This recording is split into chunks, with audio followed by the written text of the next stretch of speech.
policy took effect, repressive rules and a desire for sons erasing millions of girls from the population.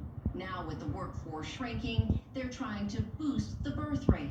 The Chinese state has already put forth a lot of policies. Is the state expecting a baby boom?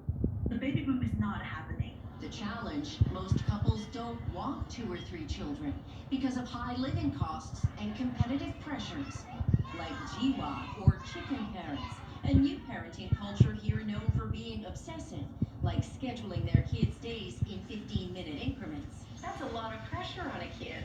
The parents, they feel they don't have choice. They have to do it because everybody. They don't have It's choice. Huh? given way to a multi-billion-dollar shadow school industry here, where tutoring in math, English, and sports begins as early as preschool and can cost a family half their income. When you force everybody to go through the same system, you have, again, wasted talent and unnecessary competition. In the end, you get greatly anxious parents and irrational behaviors.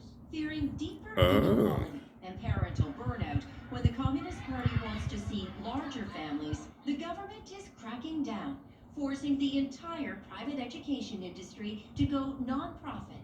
Public schools ordered to do more activities to ease pressure on China's kids so parents will have more of them. Janice Mackey-Freer, NBC News, Shanghai. Fascinating story. When we come back, Yeah, very interesting. why this homecoming queen gave up her crown. They didn't have a choice, okay? I mean, they don't have much of a choice, whatever she said. Okay. Where was all that support at? Anti-Asian hate and all that. Where was all that support for when Asians was jumping on black folks over the years? Where was that at? Where was all that support at? I was just thinking how unfair everything is. How Snoop Dogg got checked by Rice for speaking his mind about Gayle King doing that interview and asking those questions, those insensitive questions. And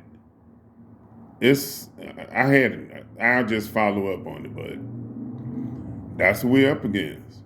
Whenever a black person do something, you know, they send the dogs out. But everybody else, they get slaps on the wrist. They don't even be noticing. It'll barely go to court. They get special rights that other people don't get. So people keep thinking that it's not a war and we free. Any black folk that think that, we do not share the same ideology. And no, I'm not miserable. It don't take a brain scientist to see this stuff for what it really is. It take a strong and compassionate heart for your people and outside of yourself. You can't be selfish. Black activism ain't selfish.